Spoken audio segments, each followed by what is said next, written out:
Welcome, everyone. Happy Thursday. Thanks for joining us today for a special component spotlight here at Passive House Accelerator. My name is Zach Semke. I'm the director of Passive House Accelerator, as well as the host of our membership community, the Reimagine Buildings Collective. And we're very excited to have ROCKWOOL North America here with us today to present about wildland-urban interface fires in Canada and the US and applicable solutions.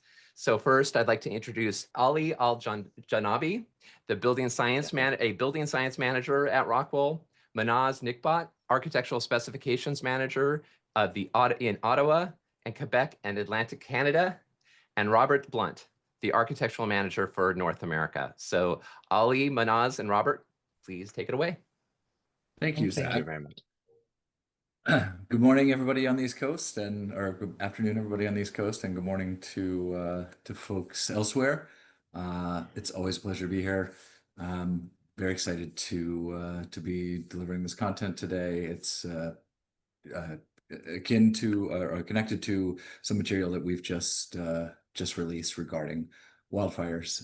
Ali, would you mind flipping slide? Thank you. For those of you that may not be familiar, ROCKWOOL is a global company started in Denmark with a local footprint here in North America. We have a number of products that are specifically designed and manufactured to be fantastic at mitigating fire, thermal barriers, sound, and acoustic barriers.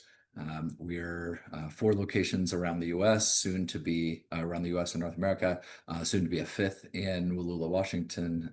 Stay tuned on for a projected completion date on that. Slide, please. In terms of where you might see the use of our products, they are stone wool, so material that is made from molten basalt, spun into fibers, and then consolidated into bats and boards that in lighter density applications are for acoustic and thermal applications in stud walls. From a fire safe perspective, that looks like products that we might see in a curtain wall spandrel or between the curtain wall and the slab edge, as well as head of wall. And then some higher density materials that can be used as a direct attachment system for rain screens, as well as some applications for roofing and some core solution products that you might see in the form of a stone wool based IMP. Yeah, so ROCKWOOL Thanks. and Passive House actually go way back. And I wanted to just introduce our team. Well, you've met Robert and you've met myself. Apart from the ROCKWOOL role, we all do play roles in different associations. I chair Bâtiment Passif Québec, the Passive House Association in Quebec. We have Todd Kimmel on our team. He's out of New York. He's on the board of the New York Passive House Association, part of or chairperson of RENA. And we have Alejandra, our sustainability manager. All of us have proper Passive House training. So it's really something that ROCKWOOL is encouraging their team members to engage in on all levels. And on the next slide, we see a number of logos of different industry associations or non-for-profit organizations that we build partnerships with. A lot of them are some form of Passive House Association, but it can be sustainable development goals. It can be science-based targets. There are a number of initiatives that we engage in because we think it's really important to work on improving energy efficiency and carbon intensity of buildings. So anyway, with that, I really want to get back to our topic. So Ali, maybe you can just help everyone understand what wildland-urban interfaces are. Thank you very much, everyone, for having us, and thank you for attending and for the introduction.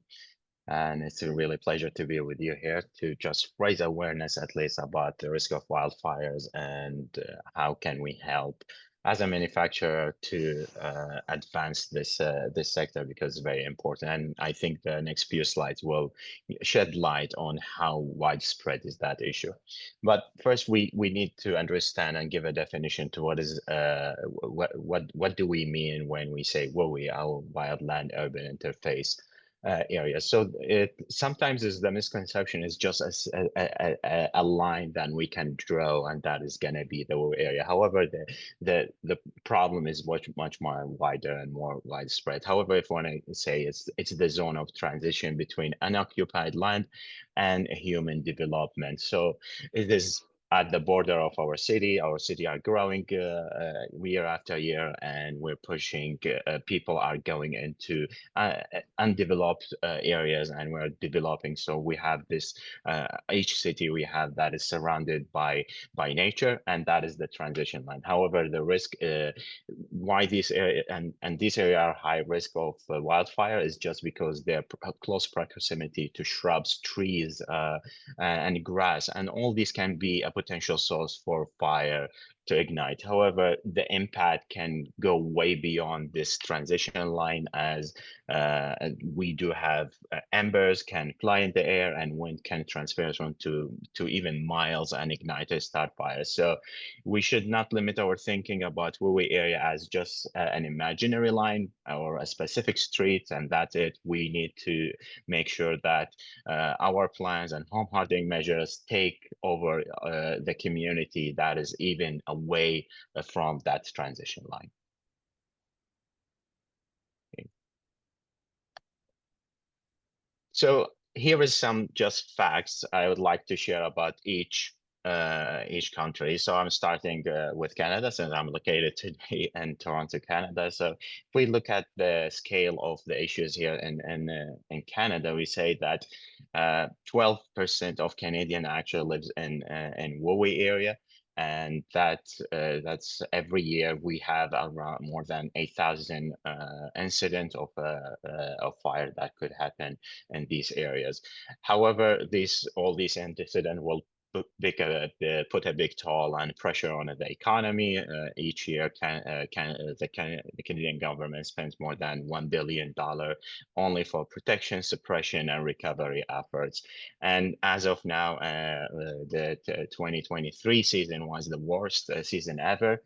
When it comes to the impacted land, and we hope that stays a fact, because we are really, the industry is shifting to find ways to mitigate these risks and reduce the impact of that. So hopefully that stay a fact for as long as possible.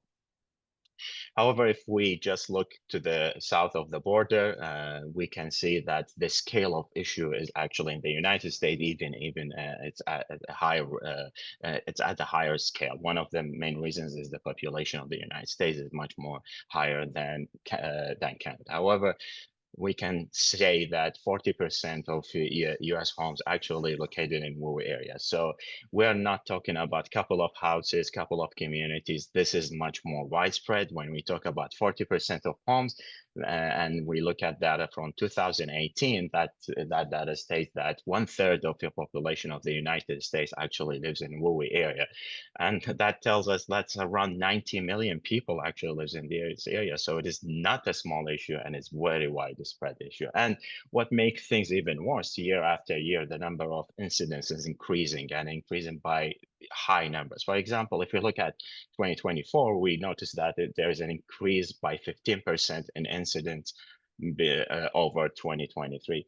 Some might say, oh, 15% doesn't sound that bad. But if you look at the impacted land, like how much land burned and impacted by this increase of by 15% of incidents, the number of the impacted land has been tripled, almost tripled between 2023 and 2024. So it is a widespread issue, and it's escalating rapidly, and we need to find a way to combat that. And we don't need to talk again. We have to mention that puts a lot of pressure on the economy. So according to the Los Angeles Times, the estimated recent wildfire in Southern California, it caused more than $250 billion in economy losses. But sometimes, okay, can we step back? we talked about how dangerous, how much we're losing money. But remember, people live in these areas, and we are not talking, still not talking about the psychological impact, the trauma that comes with these type of incidents. People are losing their livelihood, their wedding dress, their family pictures. The impact is more. So those people need support for a longer time to be able to recover and go back on their feet. So it's just to give you an understanding of the scale. And there is one thing I always I like to mention, that one of the questions also we hear, why would people live in this area? So, well, we can say affordability, for example. The center of city is dense, is getting really expensive, and people in New York City can speak on that. It's really expensive to live inside the city. So people start moving on the border of the city for affordability reason. Another reason, people they take it for health measures, because they can't live in polluted, dense areas. They need to be closer to nature, so that help them with recovery. So there are specific reasons, and there are legitimate reasons, in my opinion. So my message is always, let's shift our thinking from why do we live in these areas to how do we live safely in these areas and protect these communities.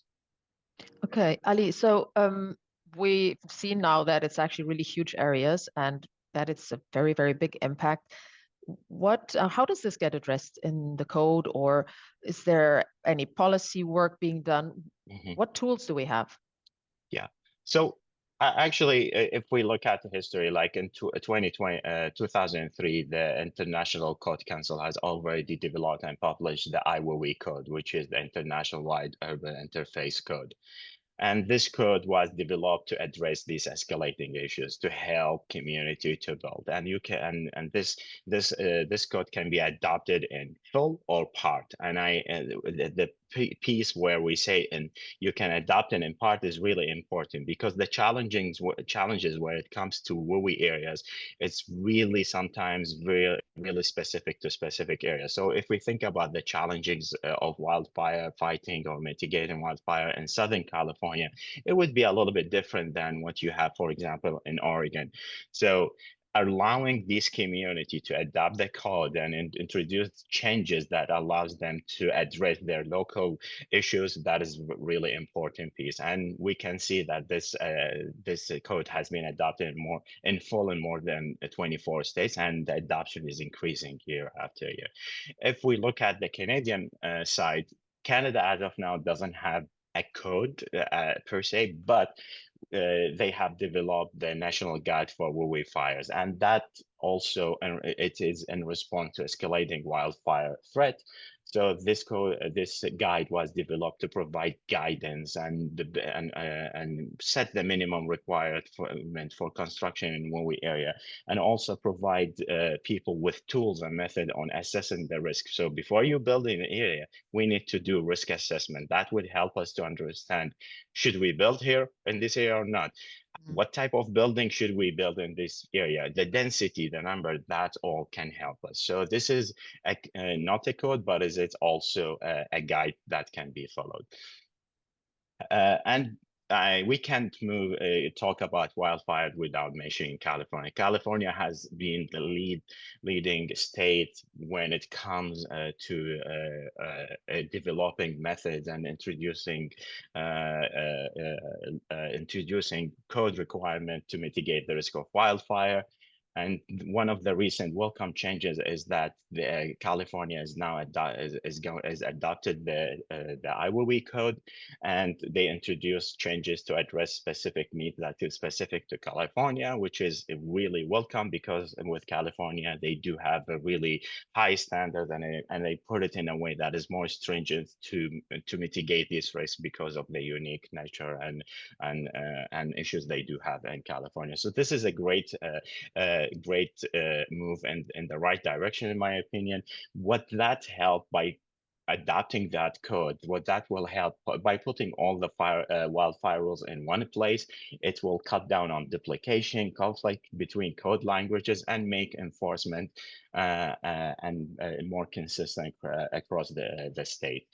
One of the issues is, and in my opinion, when it comes to these type of codes, they are really challenging to understand. So you can read the code sometimes.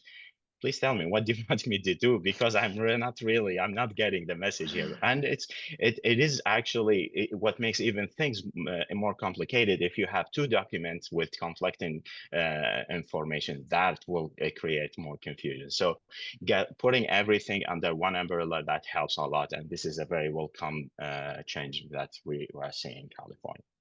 So this is what has been done so far when it comes to policy, codes, and all of that. But I want to step back now. So how can we actually reduce the risk of wildfire? The first step for us is to understand how wildfires spread. So we need to understand the enemy and develop strategies to fight that. And wildfire is just a wild beast. So we need to deal with it in a different way. So here you can see on the screen, there's ABC. These are different mechanisms for wildfire to spread.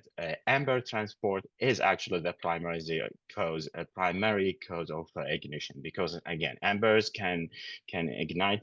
You can have a fire, but with the wind, these embers can fly for miles and land on communities and structures and ignite them, and that will start another fire. And the risky part of it, that is just transforming fire from wildland wildfire to now we will have embers falling on structure and igniting and starting a structure fire, which is much more dangerous and more intense than wildfire, because what we like to build with is dry material, and dry material can ignite and it can provide really intense fire.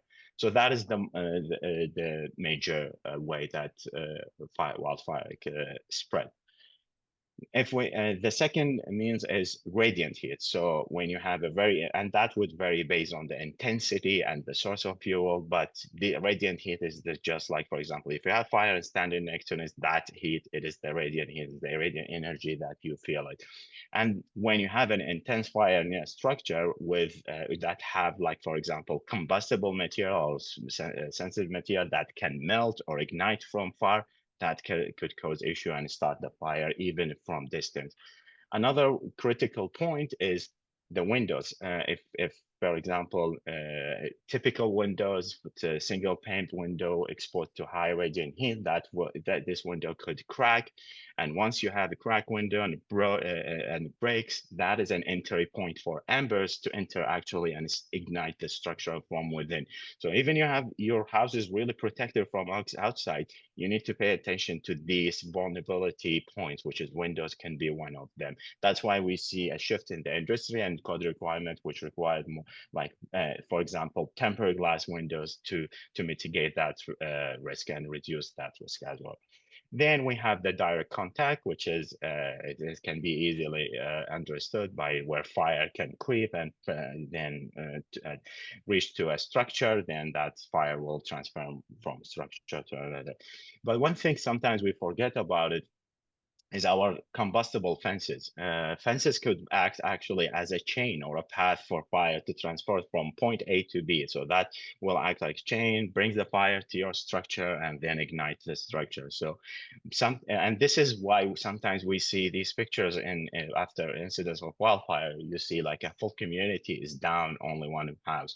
But try to look how that house is designed. Look at the fence around there. Look at the defensibles. You'll see little things that actually save the house, and in many cases it's the fence. If you have non-combustible like CMU fence, that could be your protection for for the land and actually your property. So this is simple thing, but a combustible fence could act like a chain that could transfer the fire from one point to another.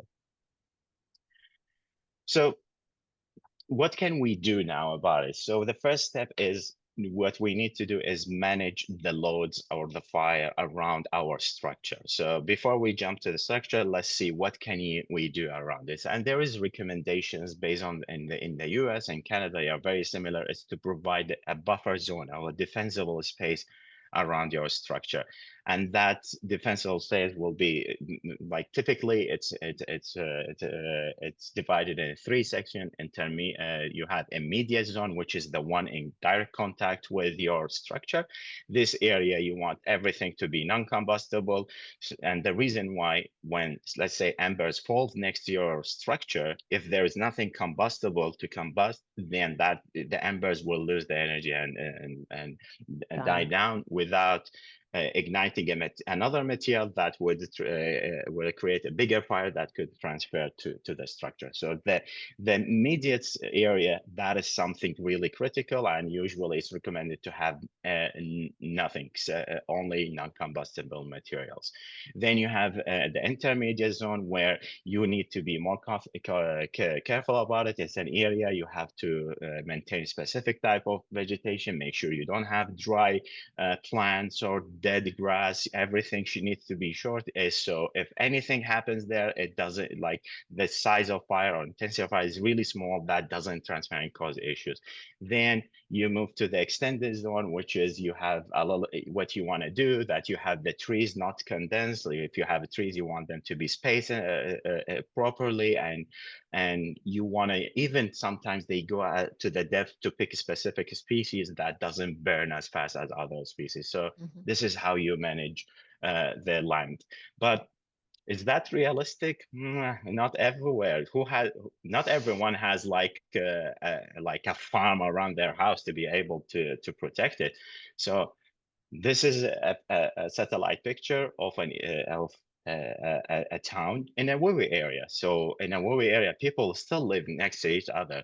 So if you want to implement what I was saying here, these all zones, yes, you can maybe implement the immediate zone because you do have that space around your house. But once you go to implement the other, you want to do the other zones, and in that case, it's not possible, because now you need to buy the community around you to protect your structure. So that tell us we need to shift now our way of thinking from, hey, we need to provide protection now for communities, because some of these methods of protecting the direct direct area around our property is not possible, because there are people actually living in that. So we need to find ways to protect communities in that case. And now we need to focus on making our structure more fire resilient by adding the home hardening measures. So this is an example to show you what is a defensible space, that the immediate sign. What you can see here, that this area is, for example, can be from concrete, or in this case, it's gravel. Or you can say there is no combustible material. Any ember falls here is not gonna ignite anything. It's gonna die off at the end of the day. So this is a really important piece when it comes to the design. Ali, I can't help but notice these the red lines in your details look something like our pencil test, right? It's another form of barrier. Yeah, I think we will be able to talk a lot about it in the next few slides for sure. And I think like the community here will be able to actually pick up and understand what we mean by it, because they are used to draw lines on their drawings to ensure continuity, and continuity is key, because once you have discontinuity, that is a vulnerability point. So for example, this is just to give you an example of enclosure vulnerability in rural areas. You have your doors, that's an area needs to be protected. You need the fire rated walls for that to protect, because if you have a 1 hour fire wall assembly, great, perfect. But if your window or door is not gonna provide any fire protection or resistance, then you're in trouble, because that is a point where embers now can enter. Vents, any type of vents for roofs, and even your chimney needs to, what you can do is you provide a specific, like for example, specific gauge of metal measure. It would vary based on area to area. So whenever you want to implement any of these methods of home hardening method, please refer to your local code, because again, we circle back to the idea of adopting things in part. Sometimes each community has its own requirements, so it's really important to talk to the local code officials to understand what it can be done in this area and what can be done, because there is a huge difference from one community to another to address specific concern. But however, one of the most common thing for vents is to provide a specific gauge of a metal screen with a very small aperture, usually about 3 millimeter and 1/8 inch, to ensure that embers doesn't go. You still can have the ventilation, but you don't want any embers to go through, because once it goes inside, then you will have to deal with a fire is within. So these are some of the vulnerability points that we need to keep in mind. And speaking of the red lines and how you can draw lines, so now we started to hear in the industry people using the term WFRB, which is wildfire resistant barrier. So we have multiple barriers in our buildings. Let's think and implement a new barrier to protect them from fires. It's not something new to the community.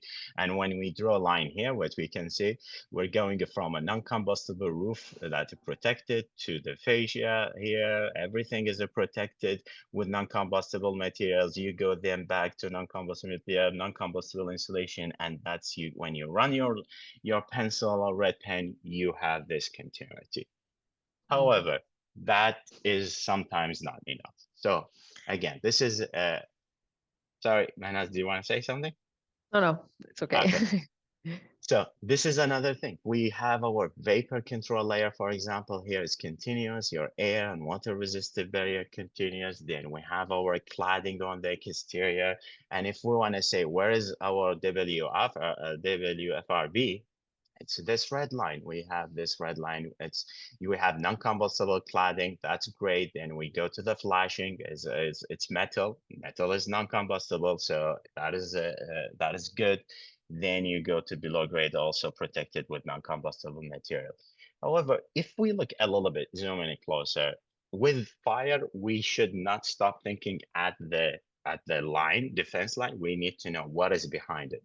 So for example, what we have here, if we have, for example, foam insulation on the exterior side of the foundation, and we have this metal flashing. The metal itself is non-combustible, so that is going to protect from fire. However, metal is highly conductive.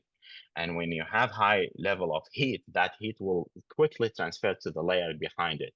So we need to think about what is behind that. If you have foam plastic material, then that material will start melting and deteriorating after, when it's exposed to heat. Although it's not exposed to direct fire, but that heat transfer through the flashing could melt that. So let's not stop at the first line of defense. We need to think what is behind it, because heat could ignite or melt layers. In this case, maybe it wouldn't ignite. It's just gonna melt. But after the incident, everything is gonna look okay. But you will have to move material to fix what happened behind it and put it and build it. So, but if you had a non-combustible material behind it, then maybe you need just to touch up a little bit of paint, and that's it. And that's how we need to shift the thinking of our industry. We are living in WUIC areas. 40% of people in the United States are already living of the homes, and which is 1/3 of the community as a population is already living in WUIC area. So let's find ways to make sure that if there's an incident, there is a way to fix the place. It's not a total loss always, and you have to rebuild, because that is very expensive. That is really difficult, and having to fix something is definitely going to be much easier and faster than losing your whole investment and start from zero. So throughout the rest of this conversation, you will see my emphasis on non-combustible material. It is actually, it's a no-brainer. If you want to live in an area with high risk of fire, you want to be sitting protected with non-combustible. So that is something we need to think about. What am I putting for cladding? What am I putting behind my cladding? Because that is also important to us. So exterior walls is typically now is required to have 1 hour fire rated assemblies. I will speak about that a little bit in the next slide. Exterior glazing doors, they need to be multi-pane tempered glass, and that's so we don't create a vulnerability point where our walls can stand the fire, but our some entry point that could break and allow for embers to enter. Venting and opening needs to be protected with corrosion resistant non-combustible mesh to resist amber entries. So we want to block amber entries and use non-combustible material to be able to protect our structure, which is the most important piece in this equation. So this is two examples. This is a wall that you can build in WUIC area that is okay to build and is allowed to be built. And this is again, this is another wall that is 1 hour fire rated assembly that can you build. But there are still different differences. If I give a different example, there are multiple cars you can buy in the market, but you still prefer to buy one car that is more reliable. That is, you don't want to spend a lot of money on fixing it every day. So same thing with walls and construction materials. Yeah, they both can provide you with the same level of protection, but to which level and how much of work do I need to do down the road to maintain it? So here's the example. Let's look at our water resistant barrier location. In this example, if you want to build this wall in a WUIC area, you will have your structural sheathing, but you need to provide, and if you're building with OSB plywood, you need to provide some fire protection from the exterior. And that will be provided by the type X exterior gypsum board. The code will require you to provide that layer on the exterior of sheathing to provide the fire protection. Then outside of that, you will provide your water resistive barrier, then your cladding. So in the incident of fire, this protection layer is going to protect the structure, but there's a chance you lose your water resistive barrier. So if the fire bypass your cladding, your water resistive barrier is lost, then you will have to remove the cladding and remove the old water resistive barrier, remove the damaged gypsum, then install all these layers. And we want our resistive barrier has to be repaired and reinstalled. But if we look at this detail, it's going to do the same thing, but look at the location of the water resistive barrier. The water resistive barrier now is protected with a non-combustible material.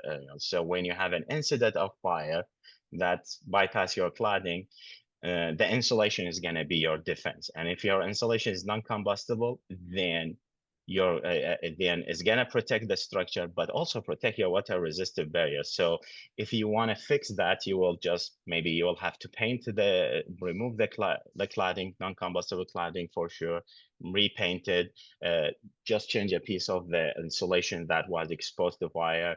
And this can be seen in this picture. This is a wall that was exposed to fire, and you can see how the water resistant barrier is still in a pristine condition, while the insulation was able to first to protect it from heat, because again it's insulation, so it reduces the transmission of heat. Usually Tyvek, you can actually using a hair dryer to kind of melt it if you keep it for a long time. So we can tell that this insulation helped to reduce the amount of heat reaching to the WRB, not melted, and also sheltered it from direct exposure to fire. So you can, in a state of a write-off or building and removing all the your cladding, your insulation, water resistant layer, and repair all these layers. Now your repair is much localized, and you don't need to reapply water resistant barrier. And that's why it's important to think what is behind my cladding. Ali, so just maybe if I can add, that picture on the right is actually after the insulation has been removed. So this was a fire burning sort of test where there's a fire in front of the cladded wall element there, and then the cladding has burned. And on the left, we see what happened to the insulation. Not a lot, really, changed the color a bit. And then when we take that off, we can actually verify that the water resistive barrier was maintained intact. And while the advantage of that is that until you have something new put up, your structure is still protected. While if that is damaged, if you have some rain, then all of your structure behind is getting damaged. So that's why it's important to have that protection. Thank you for adding that. So Now we look at roofs as well as whatever we can do for our walls, we can take it to our roofs. And the roofs, it gets a really, it is one of the most vulnerable piece when it comes to uh, to to risk of wildfire, to risk of fire in woody areas, because embers, the first point where they will fall on the roofs. Sloped roof are better way to design in woody area because kind they help to shed some of these embers. Flat roof or low slope roof are much more risky in woody areas. But however, both can be constructed, given that the right measure are taken. So roofs needs to be really designed in the right way. But again, I will touch on a few points. You can use metal cladding, but if you are using metal roofing, like standing seam metal roof, they are great. They are non-combustible, but again, you need to think what is behind it. What is below that material? Do I have a membrane that's gonna melt or ignite? Do I have a material that could ignite because of the heat transferred through the metal? And the accumulate Ali? in a specific, Okay. yes? No, I couldn't hear you. Okay. So it could accumulate in specific areas, and that will keep transferring the heat to the layers before it. So knowing, understanding what do you have below that layer is really important to mitigate that risk of damaging the layers or igniting the layers below it without direct contact. Again, we can highlight here the vents needs to be protected. It's for the even it goes as far as to your gutters need to be shielded so you don't have accumulation of leaves where embers could ignite these debris, and that could be transferred to your structure. So all of that is, yeah, Sarah, go ahead. Yeah, I don't know if I can just add that, you've done a lot of work on this, companies like ROCKWOOL in general, the building science department. We search the help from RDH, for example. So a lot of work has been done on that. And we published a technical bulletin. Are you going to show us that? Yeah, yeah, definitely. So if you have your phone here, or we can, I think it will be shared with the community later. This is a QR code if you want to follow with us some of the details that we'll be touching on. Just I would like to bring your attention to specific details when it comes to that. But before that, over the past year, we were working with RDH Building Science to develop these technical bulletins. And our goal was for first, not to reinvent the wheel and propose materials that is, for example, space grade material to protect your house from fire. That's going to be useless for the community, to be honest. So our goal was, how can we use readily available materials in the market to allow us to improve home hardening measures? How can we implement the same techniques that trade knows to build in these to build and construct without complicating these things, the design, and pass it to the builder to build, because in many cases that is not going to be feasible. So we wanted to be more realistic, and for me, as since I'm on the building science team, I wanted to have a balance between the building science and also fire protection, because sometimes we get carried out by trying to protect our structure from fire, but we ignore a lot of the basic principle of building science could lead to moldy growth, condensation. So typically I'll say, yes, we want to protect your house from fire, but we don't want to create mold farm in your roof that could deteriorate your structure from internally in it. So you will lose your structure in other means than fire. So this is something really important that we try to capture when we develop this document. So, and currently it covers 4 states and the guide in Canada. So we look at these 5 documents, and we took the most stringent requirement of each of them to be able to implement it and create construction drawing. So this technical bulletin have multiple layers. The first part will be just general design principles.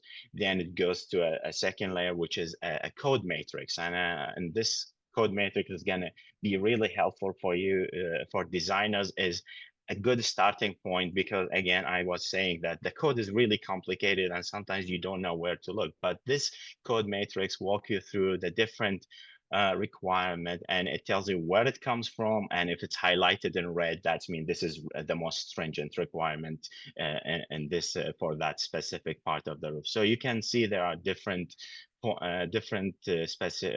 specific points are listed here, and it tells you where that code requirement comes from. For example, and you'll say this is, for example, for Canada showing, but you will say for California in the table where this requirement is coming.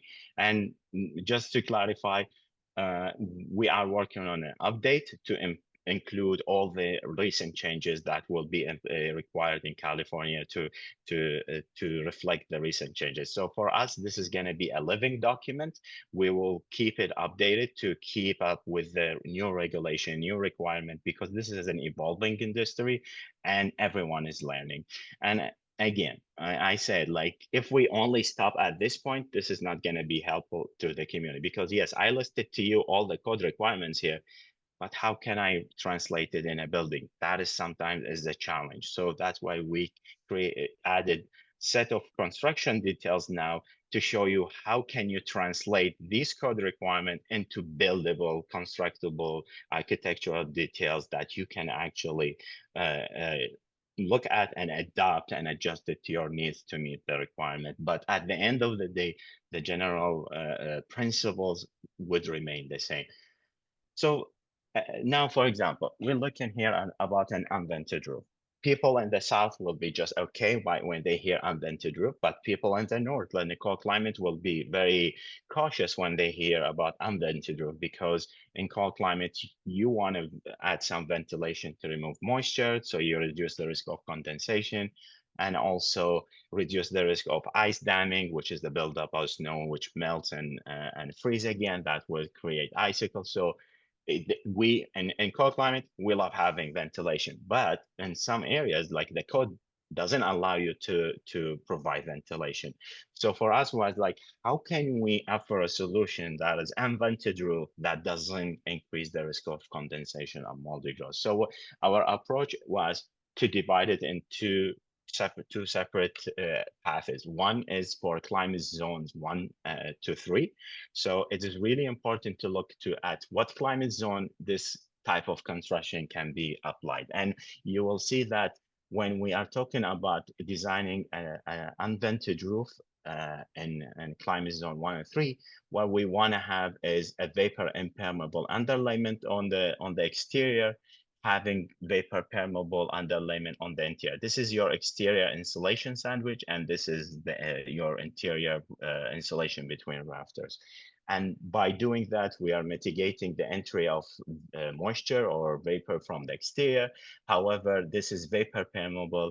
If any vapor gets in here throughout the day when the sun is beating on the top of the roof, heating it up, forcing it to dry, it allows it to dry to the inside. So what we are trying to do in climate zone 1-3, keep all the moisture out, but if there is any moisture within the assembly, it can dry to the inside, and that helps us reduce the risk of condensation.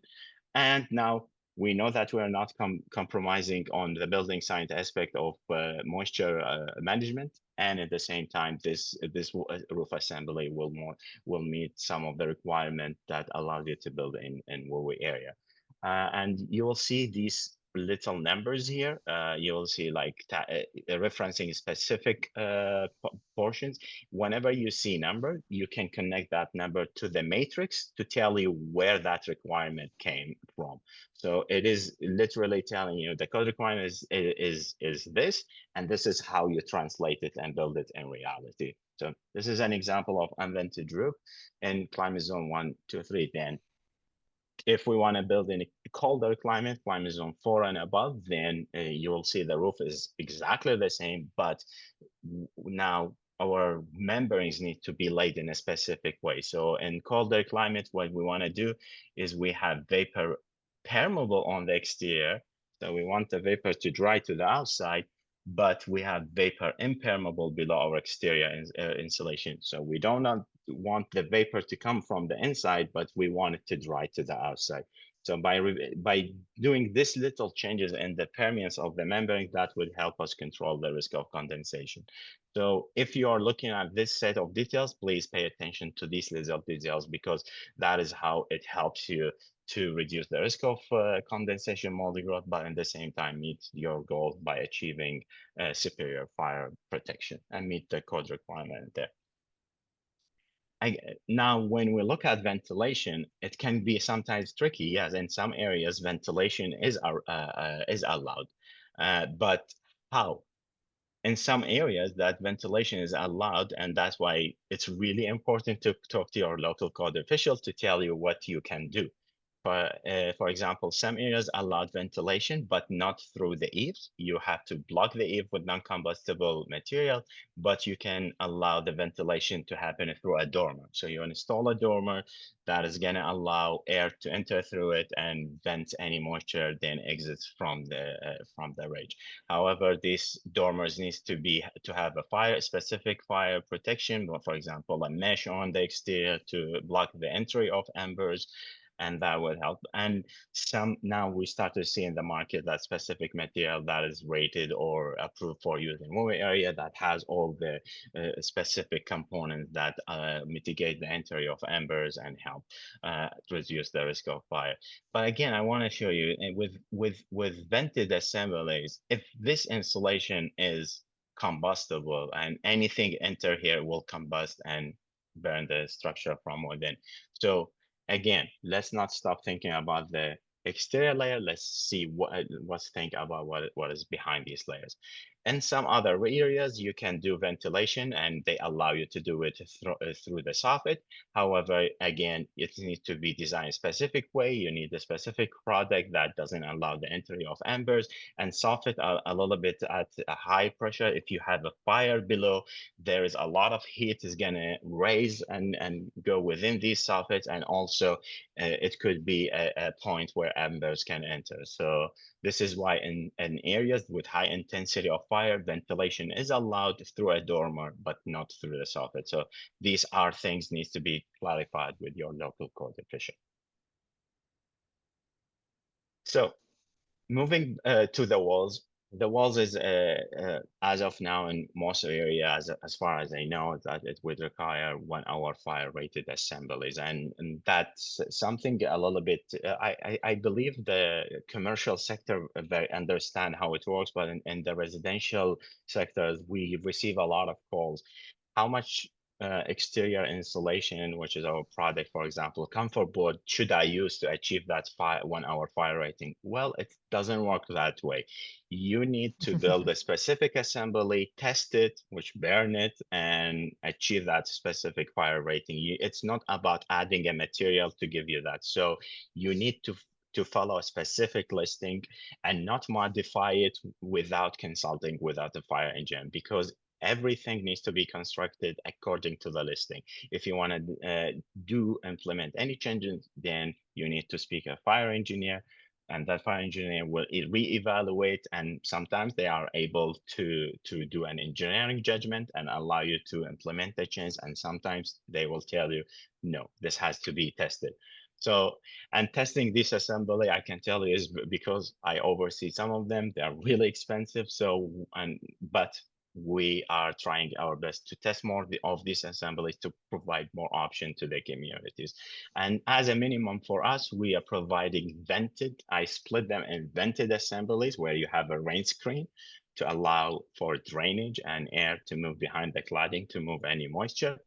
And I believe everyone in this here in this group understand the benefits of having a rain screen.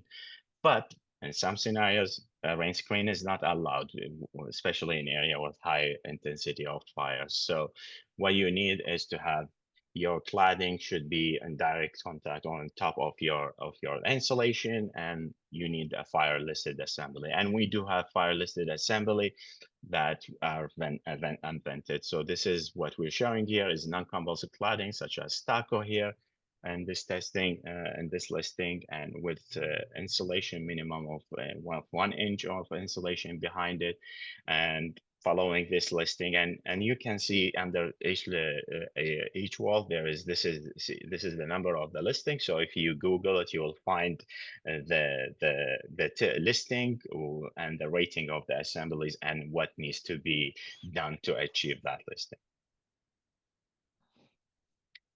This is just an example to show you why selecting the right material could actually simplify construction and how you can build. So this is a building that this is a house was built in California in a IWUIC area, and because of the local code requirement for the energy requirement, they had to add exterior insulation, and the first choice was to go with EPS on the exterior. However, because of EPS is considered combustible, then the code trigger asked for an additional of a type X gypsum sheathing on the exterior side of the insulation. So what you will have, your sheathing, water resistive barrier, foam insulation, and then gypsum board on the top of it to protect it from fire. So you needed to provide the protection for the EPS. And the question was, how can we simplify that? Is there a way? So the idea is by changing the insulation from combustible to non-combustible. What happened is, like, instead of installing now 2 layers, you need to install 1 layer, and you don't need to, and that extra space that you want to provide it for the gypsum board, you can fill it now with insulation, will give you which give you a resistant, which could help. It's not that much, but it's still having some insulation would be better. So don't feel, when I say don't feel shy to ask from your insulation. Insulation is not only our value. Insulation can do more. So if I compare them, if I compare a foam exterior insulation to stone wool or vapor or stone wool on the exterior, which is non-combustible, I can see, for example, the one with the stone wool will provide me with the fire protection, will provide me with the R value to meet the code requirement from energy standpoint, and it will probably improve my acoustic, the sound transmission from outside to inside. That's a plus. It is vapor permeable, so if moisture or anything gets behind it, it still kind of dry to the outside. That is a plus. So it is doing more than just meeting the R value and the fire protection. So that's why I say don't be shy to ask more from the insulation, because when we look at the insulation, we should not think about insulation just an R value. It can do more. So I can tell you, this is a premium product. EPS was a cheaper option, but you had to provide another layer. So by shifting it from EPS to let's say a premium product, yes, the cost of the product is slightly more expensive, but installation now is simplified. You're installing 1 layer. You're not using 2 materials. You're using 1 materials, and at the end of the day, it's going to be a cheaper option for you, and you're getting more out of it than just R value in that case. So yeah, choosing the right material could actually simplify and bring down the cost of construction. So this is something it's good to keep in mind when building in one area. And this is the piece that sometimes we ignore and we don't like to talk about it, or it's not that exciting, but it's really, in my opinion, is the most important piece, which is the community planning and emergency planning here. We need to be more strategic about our land use. We need to do risk assessment to understand where we can build, what type of building, and how dense this building. We need to provide the infrastructure, and that can be by providing enough sufficient water supply for community to be able to reduce the risk of wildfire or fight the fire when it happens. And also each community needs to have their evacuation plan. A coordinated evacuation plan is really important. So think about it. If a firefighter is coming to fight fire in a town, if the community do their part and have their evacuation plan and leave the community in order, that will help the firefighter to shift their focus from now going from home to save life, to put the fire down and save maybe hundreds of houses, instead of going from one house to another, trying to get the people out while the fire is going through the structure one another. So by doing our part, we give time for the firefighters to shift their focus on fighting the fire. So this is a responsibility we need to take really serious. And public outreach and education. We need to learn how to live with WUI area. It's a challenge, but we need to learn how to live in this area. And the reason why I say it's important, because you see, nearly 85% of wildfire in the United States are caused by human. So we play a big part of this issue. So by understanding how to live in these areas, it's really important and help us to live in this area. And we should go even further. Some of these home hardening measures might not be required in a dense area or in area that is far from our area, but it's still good to implement some of these measures in your next home, even if it's not in a movie area. So an example I will say, for example, our houses are getting closer to each other. It's like we kind of don't even townhouses. It's like you share a wall with your neighbors. If your unexperienced neighbor buy a barbecue, he can set his house on fire and 10 houses in the same time. But implementing some of these measures could even help and protect your property even in urban areas, even if you are away from the transition line, which is the WUI area.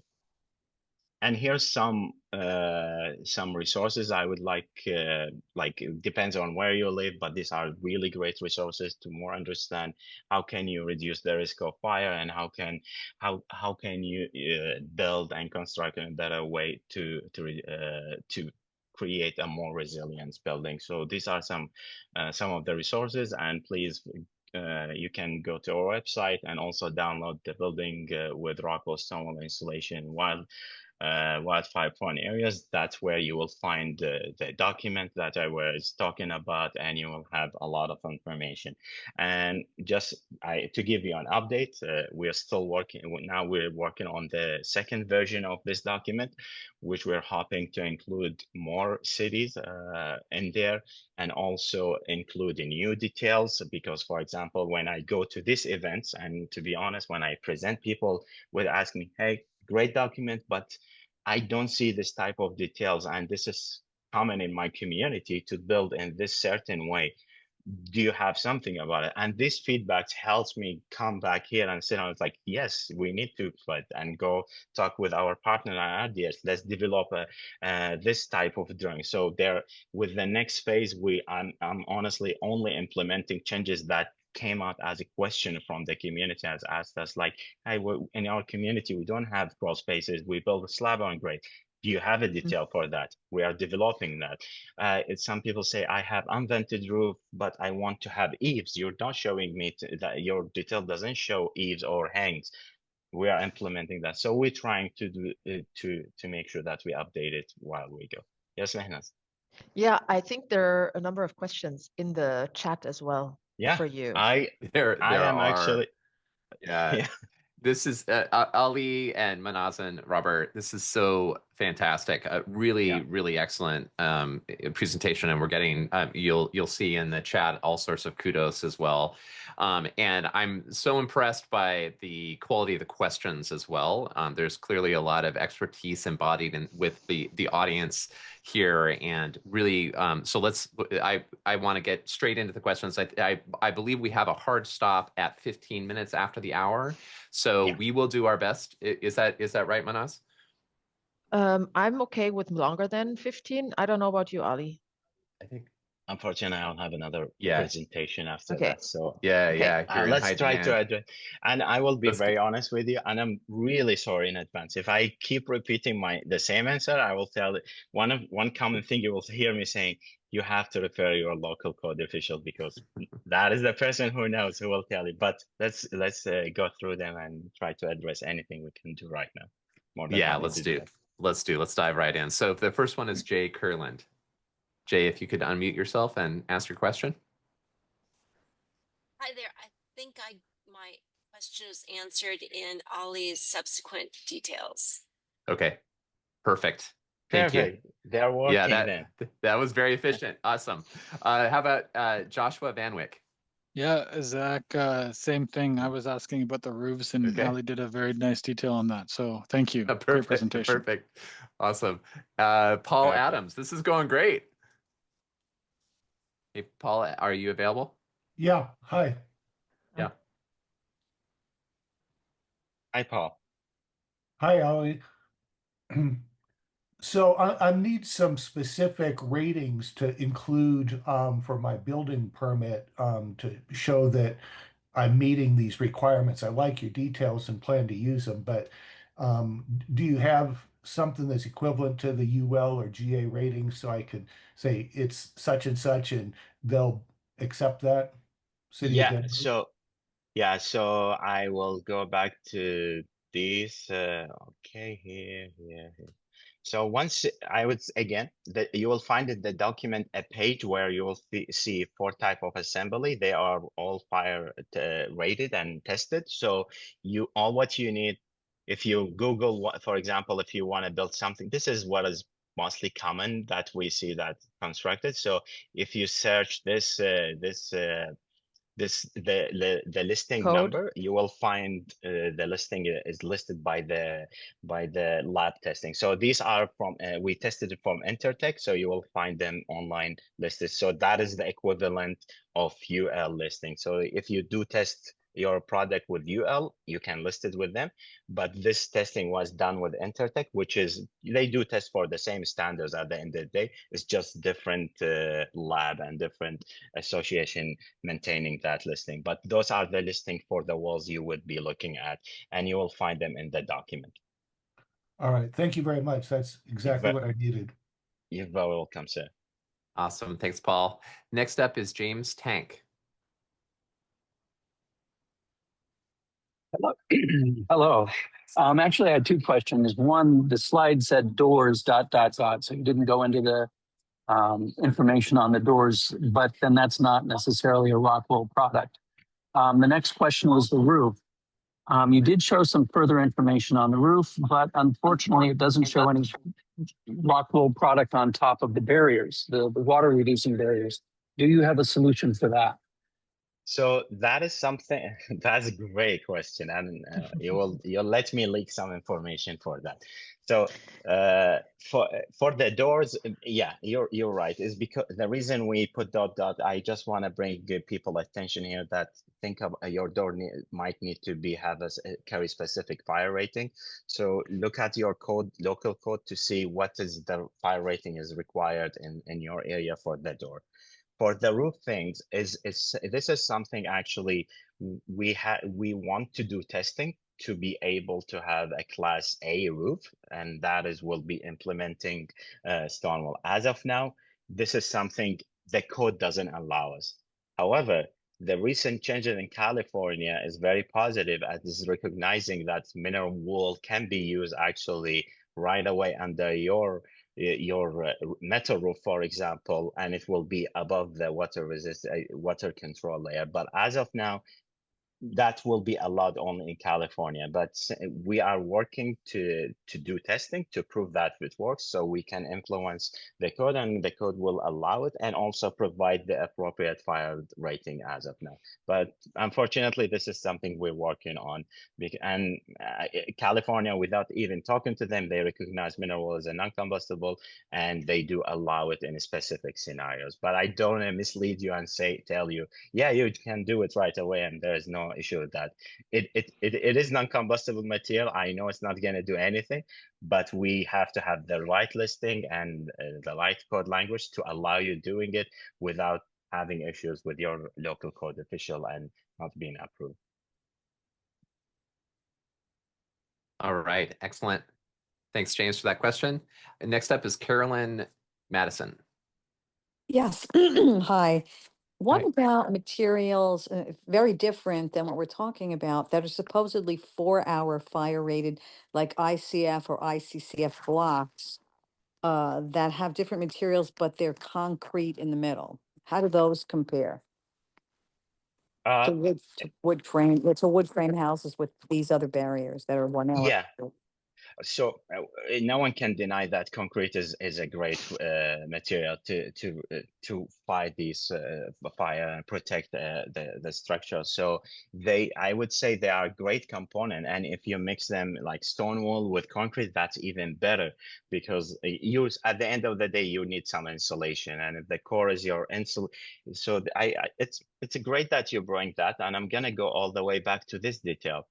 where this is actually, yeah, you can see the core of the insulation with the foam on the exterior with foam insulation. But we're talking and now this is protected from fire. We know that the fire won't go into the inside because this is concrete.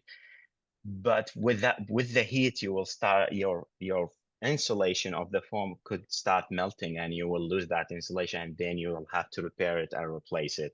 So there is more to the story than it's the concrete, because what is around that concrete as well is very important as well. So to be honest, I don't know how is that compared, but I just trying to think about it logically, that if the exposed area behind my cladding is foam insulation, that foam insulation needs to be protected because it might melt or could ignite.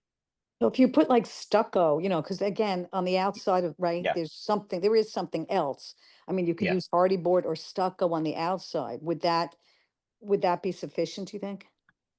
It would be probably it would be sufficient to mitigate ignition, but it's very interesting you mentioned stucco, and this is not my experience, just to tell you, but I was talking to one of our partner at RDH, and he said, and he is actually one of the people who helped us develop this type of details. He said, like, yes, you can have non-combustible cladding, and you go to area where there is an incident of fire and you see the stucco, but once you push on a stucco, it fall apart because the foam behind it melted. So it didn't ignite, it didn't spread fire, but because of the heat, the foam deteriorated behind it. So you'll have to remove the stucco.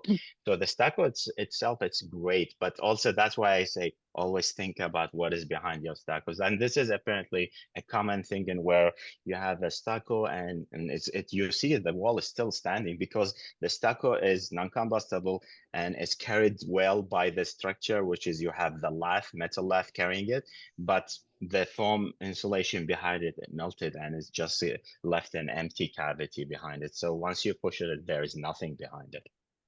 Thank you. Very welcome. Thanks, Carolyn. Next up is David Lindburn. You had a comment and question.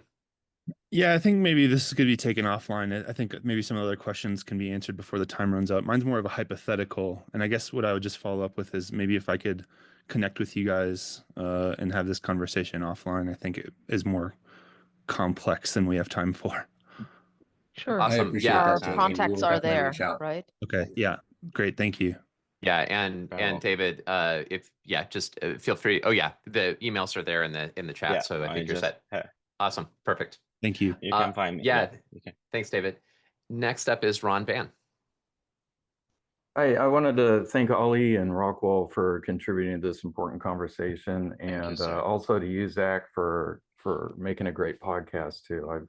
I'm building a house in the Front Range in Colorado. So this is top of mind, and I thank you guys for contributing here. My question was the test slide that you guys, Ali, that you had posted. I think it was like slide 28 or so. Is that so? You showed that the ROCKWOOL barrier was discolored, and my question was, does that become a sacrificial layer then? Essentially, it has to be replaced. I would say yes. Yeah, okay. Depends on how far the damage, but do I think there is an issue of keeping it? Probably not, but I wouldn't mislead you, because now this area is like, because now when it's exposed to fire, our fibers made of stone, so it's not gonna melt. It's gonna it's not gonna burn, but it could melt at a high temperature. But now you lost the binder, you lost the water repellent properties, so it is advisable to change. But you will change piece of the insulation, not the whole wall. So that is the difference. So yes, that specific piece will be sacrificial area. Yeah. Thank you. And I just wanted to close by adding one more thing. The slide that you had about the cladding and the heat wicking through the cladding to the foam behind it and stuff. We also need to start thinking about poisonous gases infiltrating the building itself too, because like for passive house, we can protect generally, from smoke damage and stuff from area fires, but poisonous gases and things can also penetrate the house too. So, thanks. That's a great comment. So when you look at non-combustible material, look at the smoke development. Sometimes they might not be combusting, but they develop and create a lot of poisonous gas and a lot of smoke. So there are some material like stone wool has zero flame spread and zero smoke development. And this is completely a different story. And Ron, I love that you brought up that, because we're kind of focusing on the bigger picture, but we're missing it. We're still learning, and we say, okay, when there's a fire and all that smoke goes within the home, there's a lot of cleaning needs to be done and rehabilitation for the structure. There's a lot of poisonous material. People think, okay, when a house burns down, they can just rebuild. No, unfortunately, that's not the story. They need to remove all the hazardous material, all the stuff that melted on the soil. All that soil may sometimes need to be removed and replaced with new soil. So it's like, there are so many layers we're still not talking about it, but hopefully one day we'll get the chance to dig deeper and understand them and provide better guidance. Awesome. Thank you. Great question, Ron. And we have hit the 15-minute mark past the hour. Alice and Rick, I know you're both here and had questions that we're not going to be able to get to, but I just... Yeah, you know what? If you guys have the time, it's couple of minutes, 1/3. So okay. If you have two questions, there are two questions. So it sounds sure. Okay. All right, great. Saved by the bell. So or sort of. So Alice, it's your turn. Yes, thank you. My question was actually also back on walls. So assuming you have a house, where it's not required to have this 1 hour fire rating, I don't know that that's necessarily a goal, because if you've got, your good defensible space, radiant heat, 30 or 40 feet out is not going to really melt things at your house. And isn't the key really just to prevent ignition? So it seems like doing the whole 1 hour fire rating walls would be overkill for a home that's not too close to other homes, assuming, and that has a clear air 5 feet and has the non-combustible siding and such, that just preventing ignition is the key. Is that wrong? No, your chain of thought is correct, and I agree with that. And that's why we say always look at what is required in your area, because you might not need that 1 hour fire rating. You need something much more less than that. But radiant heat could vary based on the source of fire. What is igniting? Is it a car on a flame next to you? Is it a detached garage on fire and that heat is transferring? So it's great to go all the way to 1 hour fire rated assembly, but yeah, the idea is to mitigate. It's to mitigate ignition, to cut that circle of fire where ignite, spread. So by stopping at some point, then yes, a lot of these measures you mentioned, Alice, is correct. So, but I think again, if it's not required in your area, then there is a good reason why it's not required in your area, because you are not at that high risk. Awesome. Excellent. Thanks, Alice. And next and last but not least is Rick Mingo. Hey, thanks. Appreciate it, Zach. As always, great session, and thanks for the presenter. Hey, the question I had was recently Randy Williams did a great article with ROCKWOOL continuous installation on the outside of a building in fine home building. I don't know if you had anything to do with his work there, but he did ROCKWOOL external comfort board, and then he used the regular ROCKWOOL in the insulation in the cavity.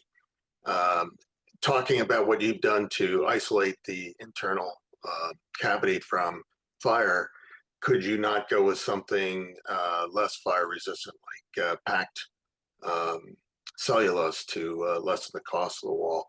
Or are you going to have the same problem that you're having with the other materials? I'm not, honestly, you might be just okay, but that needs to be tested to make sure that, we're biased to our product, so we test our product.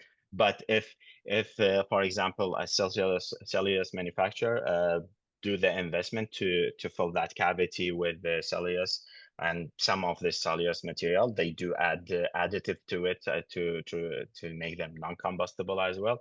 So probably they will be able to pass, but it has to be tested then to be able to reach to that level. But and it might be a discussion with a consultant or your fire engineer to maybe they will be able to provide you with an engineering judgment to allow you to shift one material to another. Okay, thank you. All right, thanks, Rick. All right, we're just within the 20-minute mark, so I think we should close it up here. Ali and Manaz and Robert, thank you so much. Are there any final words you'd like to leave with us before we close up? From my side, just download the document, read it, and please share your feedback with us. If you see something that you think needs to be improved, if you think that additional detail will be, if you see it is more common in your area, please reach out to us. We are all learning. I'm not calling myself an expert. I'm not. We are all learning here, and we're trying to achieve the same thing. So please don't share your expertise with us, and don't feel shy to reach out. Tell us what we need to improve, because again, this is going to be a living document for us. And if I may, the link that we've added, it's taking you to a sort of overview page on the ROCKWOOL site that provides more information than just the guide. So it's giving you access to different existing guides already. So all the information can be found from there. And I guess I would, can you guys hear me? I think I'm having some connection issues. Good. I would echo what Ali's sentiment in please feel free to reach out. This isn't our first nor our last foray with fire.